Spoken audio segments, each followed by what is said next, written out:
everyone, and welcome to this week's edition of Ask Shane Anything. Obviously, we're coming off the U.S. election that just happened on November 5th.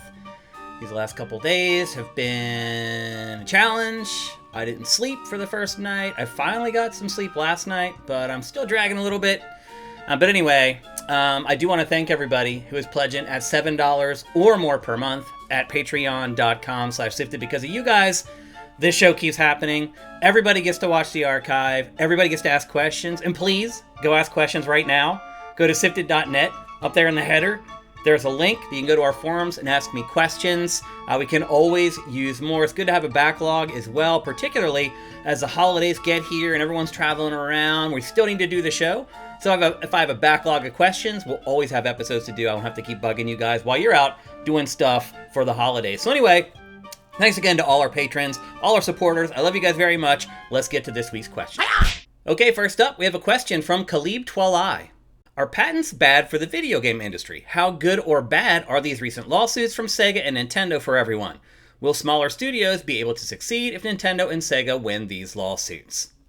Well, I guess the first thing I would say is that I don't think patent lawsuits are any better or worse than they would be in any other industry. Basically, when you patent something, you come up with an idea, a concept, a product, whatever, that no one else has come up with before. And when you patent it, you're trying to protect it so that other people can't steal your idea and make money from your idea. Now, truth be told, a lot of times China takes patents and makes stuff and puts it up on Amazon for sale and doesn't care about US patent law. So I guess there's a question about how effective patent law is to begin with. But what Khalib Twalai is talking about here mostly, though, is how Nintendo sued Pocket Pair for Pal World, which is very, very similar to Pokemon. We've actually talked about this before in Ask Shane Anything, but this is kind of a different angle where he's asking specifically about the laws that Nintendo is using to sue Pocket Pair.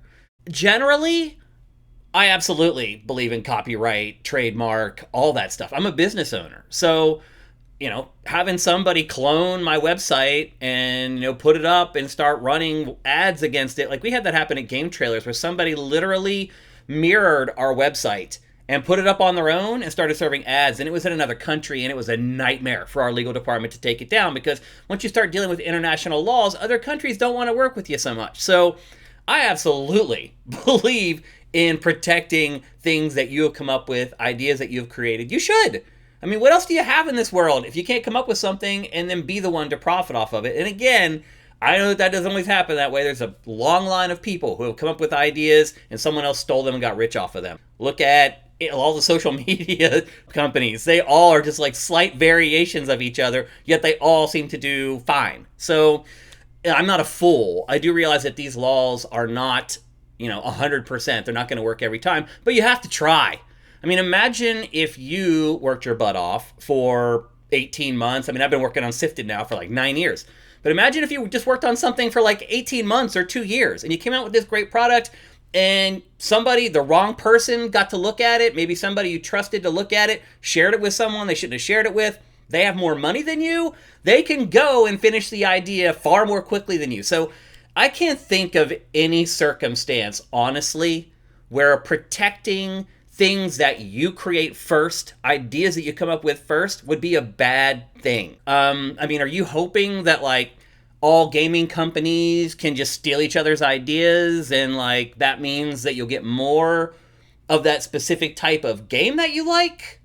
Maybe, I guess if that's what you're talking about, maybe I could see an angle on it. But the last part of your question was, will smaller studios be able to succeed without ripping off other people's copyright and trademarks? Yeah, I mean, it's been happening for the last 30 years. Absolutely. You have to come up with a better idea. Like, that's the way it should be. You should be rewarded for being the ones who come up with the great idea. And the other people should have to come up with their own great ideas. And when they do, they reap the rewards from that. So I can't see any angle where copyright and trademark is a bad thing. It protects people.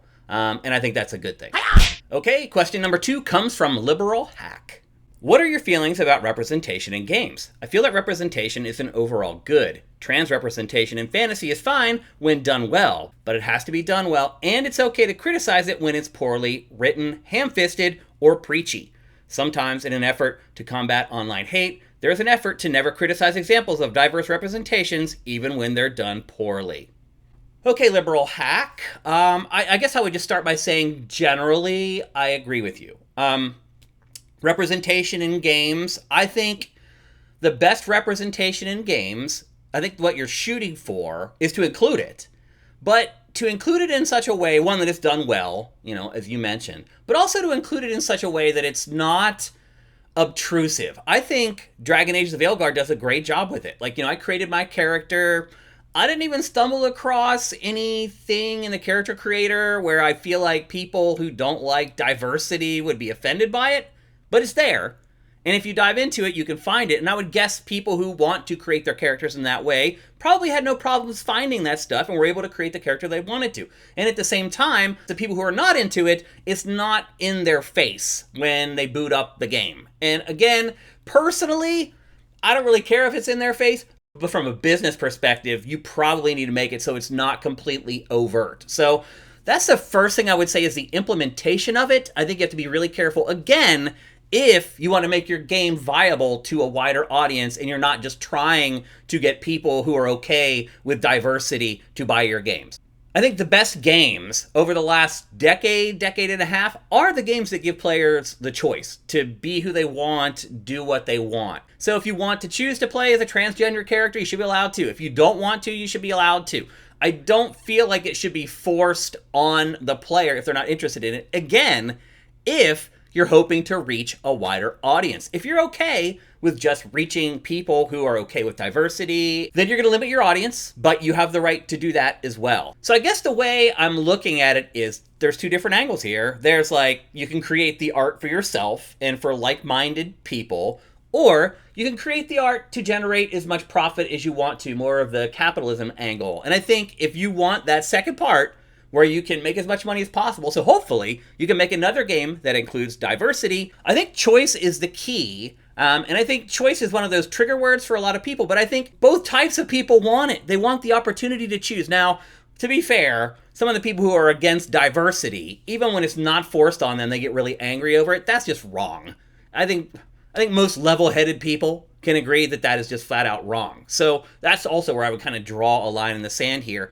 But I think generally you have to think about what your goals are financially, and then you need to adjust the design of your game accordingly. Now, I do agree with you. If they do a horrible job with it, I think you described it as ham-fisted or whatever, they should be called out. Because everything should be called out. That's the only way you improve things is when people receive criticism. That's how they change. That's how they get better. That's how they do better. That's how they create better things that appeal to a wider audience. You need the feedback. So yes, absolutely, we need to call it out. Critics need to call it out. Fans need to call it out. Everybody needs to. And people shouldn't be offended by it. I agree with you. There shouldn't just be this veil of any criticism of how games handle LGBTQ issues should just automatically be okay, because it's something that we should be doing. While I agree, it is something that we should be doing, I do not agree that we should be giving every implementation of it a pass. We should be looking at it with critical eyes, just like we do with everything else, because that's the way it's going to get better, I think, for everyone. Okay, next up, no big surprise. We have a couple questions that are related to the election, but they're not just about the election. I'm not going to go on a diatribe about how I feel about the election. We have pointed questions related to the election about video games. And the first one comes from Commander Fett. Hey Shane, I hope you're doing well after this tumultuous election week. Speaking of which, I was curious, how do you manage stress and uncertainty? Well, as I said in the show Open, I did not sleep the first night after the election. I tossed and turned all night thinking about the future for women in our country, thinking about the future for minorities in our country, thinking about the future for LGBTQ people in our country, thinking about the people of Ukraine who now are likely going to be faced with the choice of let Putin the butcher take our country or get slaughtered. The people of Palestine, I thought about all night. Thinking about my mom's Social Security and Medicare all night, and if that's taken away from her, how we're going to make sure she's okay. I mean, I could just go on and on. I tossed and turned all night. So I would say I tried to deal with anxiety by going to sleep, and it did not work. Typically, how I deal with anxiety and stress is I play games. Games are a great escape, man. I mean, let's be honest, they may be the best escape on the planet that isn't a drug. They take you away. You have to focus on the controls, on the visuals. If you're not paying attention while you're playing video games, you might as well not be playing video games. So they are a great escape from reality. They just are. And I don't even know if people would argue against that point. I think a lot of people don't want to admit that games can be addicting or whatever, but I don't think many people want to say that they're not an escape. And they are. They're a great escape. But there's other things that I typically do. But here's the thing, like, most of it is just trying to forget something that is hard for you to deal with or accept. And eventually the stuff comes to roost. So you can push it back. You can play games. Other things that I used to do, I used to skate or play sports or DJ, play music. Anything where I have to concentrate really hard to do it, to me, is a great escape. But eventually the bill always comes due. You can keep shoving it to the side, acting like it doesn't matter, trying to forget about things, and provided you're not a sociopath, eventually you're going to have to deal with it. And I still am not ready to deal with a lot of the stuff that just happened on Tuesday. I'm still playing a lot of games, talking to like-minded people via text. I think we're all just kind of mourning, I guess is the best way I would put it. And I think it's helpful to do that with other people who are feeling similar things that you are, so you can help each other kind of work through the issues that you're having. So I think generally what I do is I try to escape, but I do know in the back of my mind that you can't escape, and eventually you're going to have to reckon with whatever it is. I think maybe the most frustrating thing about this situation in particular is that there's no way to reckon with it. There's nothing you can do now. It's over. You just have to sit back and hope for the best. And that's hard when you're talking about some of the stuff that I mentioned earlier on when I started answering this question. You know, people that you love and care about, realizing that their lives are probably going to be harder going forward. I think that's hard. But you got to deal with it. There's no running away. You can do drugs, you can drink, you can do all that stuff, and it'll make you feel better for a little while, but eventually you're going to wake up sober the next morning, and you're going to have to deal with it. Okay, our last question for this week's edition of Ask Shane Anything is also related to the election, and it comes from Kevin. How do you think the result of the election will change or affect upcoming games? That's a great question, Kevin. I think my one sentence answer would be, I hope not that much. What's going to happen is, in honesty, I don't think a lot of the things that he will do will affect the games industry all that much. One thing I will say, if you look at it from a creative angle, is that, look, there are developers in this industry that like whatever it is that he's selling. There just are. And a lot of them are really rich. And so they're like, oh, I get a tax break. And I guess they don't care about all the other stuff. I don't know. And so there are developers out there that are not downtrodden right now that are like, Yahoo! Like, that's what they wanted. And I feel like those people mentally now may think that they have a mandate to do whatever they want with their games. So do I think people who already kind of think that way, that are making games, that it'll come through in some of the creative in their games? Yeah, I think it will. I think people who are reluctant to include minorities in their games or LGBTQ people in their games, diversity in their games, I think now they feel like they have a mandate to not have to worry about that stuff ever again. Or at least not for the next 4 years or so. So maybe on the fringe, I think you'll see maybe less diversity in games in general. Because, again, I feel like a lot of people now are like, oh, okay, other people think like me, hot damn. So I think that might change it a little bit. But I think where the changes are going to be the biggest are at the top level. Let me use an example to explain. So back in, I think it was it 2017 or 2019, when Donald Trump was president, he relaxed regulations, and that he did a lot of relaxing regulations. And don't get me wrong, I'm not saying every regulation is in place is right, and sometimes people are overbearing, but he went crazy. He literally just dropped every regulation on everything. Let's just dump toxic chemicals into our streams. Let's pollute the air. As long as we can make an extra buck, that's all we care about. That was kind of his ideals while he was president. And he lessened or lowered the restrictions on pork and meat packing plants. And here we are a few years later, and when he's no longer president anymore, suddenly this deli meat company called Boar's Head, which has functioned and been a successful company for over a century, was responsible for an outbreak of listeria that killed 10 Americans and sickened thousands more. And they're starting to investigate it now. And what they found is that because Boar's Head was like, the feds are never coming now, it stopped cleaning its facilities. Because it's like, no one's going to hold us accountable for it anymore. Why would we pay the salary for people to come in and clean our facilities or for janitorial services or anything like that? Why would we spend that money when we can not spend it and increase our profit margins? And so that's what it did. And next thing you know, Americans are dead. So this stuff has real world implications, like lowering regulations on stuff. And again, there are some regulations that are a little bit overbearing. I'm not saying that all regulations are right or all of them are wrong. I'm just saying that when you lower regulations, you are putting people at risk a lot of the time. And that's what happened. Now let's bring that back to the games industry. Just this week on their financial call, Take-Two's CEO, Strauss Zelnick, was asked about the election. And he went on this stupid diatribe about democracy like everybody does when they ask. And then he really got honest about it. And he said, like, well, you know, over the last 4 years, I feel like the government was being a little heavy-handed with our industry as far as regulating the industry. And what he was talking about was the acquisition of Activision Blizzard by Microsoft for $69 billion that the government held up because it was trying to protect the consumer, to make sure that there was not a monopoly forming, and it was trying to protect the competitors in the market. It was trying to protect PlayStation, and it was trying to protect Nintendo from letting one company buy up the whole market and become a monopoly. That's fine. That's what they should be there for. But you can see there, he is mega rich. So instead of just saying and being honest and saying like, well, I'm really wealthy, and I'm now going to make a shit ton more money over the next however many years that these tax breaks that I get are going to be in effect. Instead of just being honest about it, he tried to give some flim-flam thing about, well, you know, they're being heavy-handed and yeah, they stopped them. They're trying to stop monopolies. They're supposed to do that.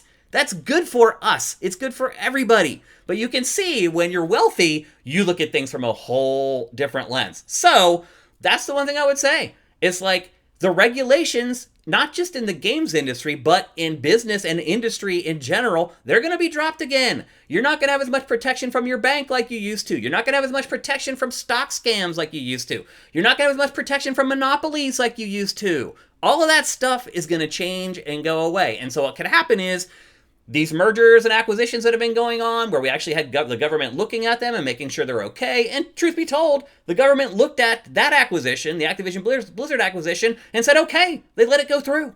They just were checking to protect us. Lowering regulations have lots of repercussions, some good, some bad, but most importantly, like, you need to have somebody watching who can decide whether they're good or bad. So that's where I think things are going to change. The higher levels of the financial part of the industry. Companies want to buy other companies now or want to merge, or, I mean, let's say one day, like, you have, like, Nintendo joining forces with Sony to take on Xbox, which obviously will probably never happen. But if it did, like, something like that would probably go through under this upcoming administration, where it might be looked at a little more closely by the prior administration. So I think that's where you're going to see the biggest changes. There'll be a little bit in creative that I don't think you'll notice unless you're paying attention, but there will be big changes in the business side of things with regulations, and I think everyone will notice that. Okay, that's it for this week's edition of Ask Shane Anything. I know there's a lot of people out there that are just like me. You're feeling really blue right now, and you're really wondering what the future's going to hold. Fist bump, man. We're all together. We're all kind of feeling the same way, man. I can't believe it. I can't believe it. I really give the average American way too much credit. So that's all I'm going to say, and I will never do it again. I try to be optimistic and give people the benefit of the doubt, and that was a mistake. So I thought about, after the end graphics, doing a thing about the election that was really just about the election and not related to games. I've decided not to do that. However, if anybody in our audience wants to discuss this via DMs or something like that, I am more than willing to do it. Like I said at the beginning of the show, talking to other people about this stuff seems to help at least a little bit. So anyway, much love to all you guys. Again, thanks to everybody who's pledging at $7 or more per month at patreon.com/sifted. You guys are the lifeblood that makes this show happen, and I appreciate it because I really do love doing this show. Go to sifted.net. In the header there's a link where you can click it to go ask me questions. Again, the holidays are coming up. You guys are going to be out of pocket. I'm going to be out of pocket. Just load that forum up with questions so that I can just keep chugging and I don't have to keep bothering you guys for questions. You can go and do your Thanksgiving stuff, your holiday shopping, all that kind of stuff. You just keep getting the show into your podcast app as soon as it's published. We'll both be happy. But put those questions in now so we can do that in the coming weeks and months. So thanks again, and we'll see you next week.